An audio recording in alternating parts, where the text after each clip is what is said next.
The transfer of critically ill patients happens quite a lot, and probably more than you think, especially in today's health service where we're moving towards things like major trauma centres or centres of excellence for treatments of patients. And it's not unusual for the patient that you take into the emergency department to be stabilised, but then not treated within that hospital. Sometimes they're transferred even regionally or also nationally as well. In this presentation, we're going to go some of the key things that you're going to have to think about when transferring the critically ill patient. We're going to talk about physiology and what happens with forces of transfer when patients are moved in both ambulances and sometimes in helicopters as well. We're going to talk about some of the key clinical considerations that we need to make, but then we're also going to talk about how we can package patients and deliver them safely. Finally, we're going to have a look at a real case study nationally that has sparked some guidance as well. The transfer of a critically ill patient is often an MDT affair. And in transfers that I've done, this has typically involved moving one patient from one hospital to another, either ventilated and intubated or conscious. And this has normally involved ambulance services, but also we've had operating department practitioners, nurses, anaesthetists, and even surgeons accompanying on the transfer as well. There's not much guidance out there for transfers, or some has just been published by the Faculty of Intensive Care Medicine. But let's have a look at why this has become more interesting nationally. So let's look at the background and have a look at why national guidance is only just coming out for this.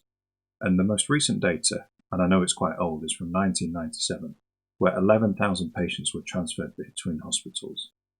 There is still no national reporting system, so we don't actually know if this number has increased or decreased. But what we do know is that patients are at risk when they're transferred even within the hospital, and especially when they're transferred between hospitals or between regions as well.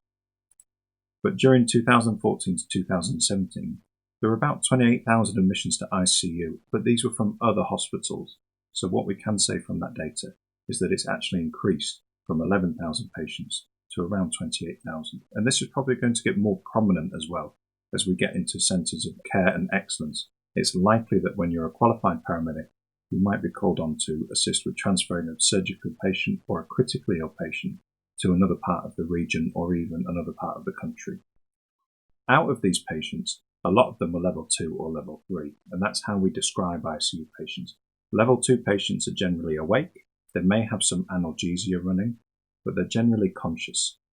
Level 3 patients are the critically ill patients, and these are the ones that you'll see with multiple infusions.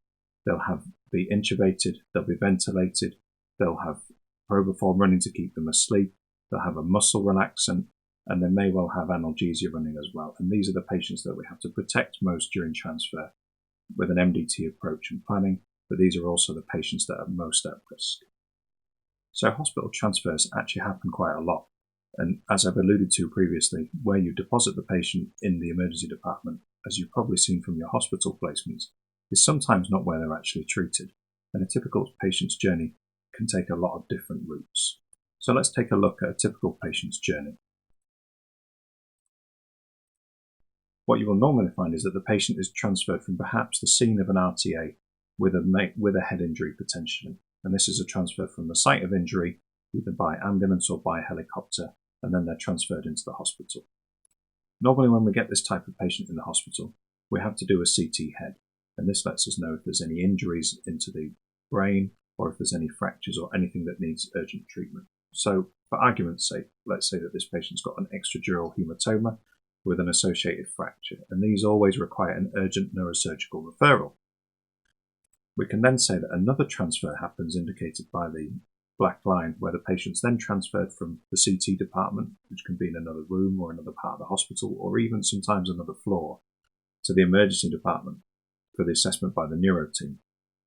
Typically what will happen then is that the neuro team will come down, assess the patient who is now already critically ill with an extradural hematoma, and then they'll decide that the patient needs to be transferred to the operating theatre for clot removal. If you're thinking about Hull Royal, this will be up 3 floors in an elevator, which there are obviously potential risks there that the elevator could break down, our monitoring equipment could run out of battery, we could run out of oxygen if the patient is ventilated or intubated, and these are all risks that we have to consider when moving the patient as well. The patient would be then operated on and transferred to the ICU, intubated and ventilated. And finally, we could say that maybe the patient is then slow to regain consciousness, They have a repeat CT, which show that there's swelling, edema around the surgical site, which they then need to recover from, and then transferred from the ward. The patient will remain confused on the ward perhaps, and then finally they're transferred to the neurosurgical rehabilitation unit. And what I'm trying to show you here is that each one of these black arrows indicates a patient transfer. It's not always an intra-hospital transfer. It can be within the hospital, it can be outside of the hospital, or it can just be to another ward or another department. But the point is that these patients are at significant risk during these transfers, even if they're conscious. Once you've finished watching this video, make sure that you understand some of the key definitions that are listed below, and then we're going to move on to some of the most significant things, which are the forces that patients can undergo when being transferred in an ambulance and also in a helicopter or in the air.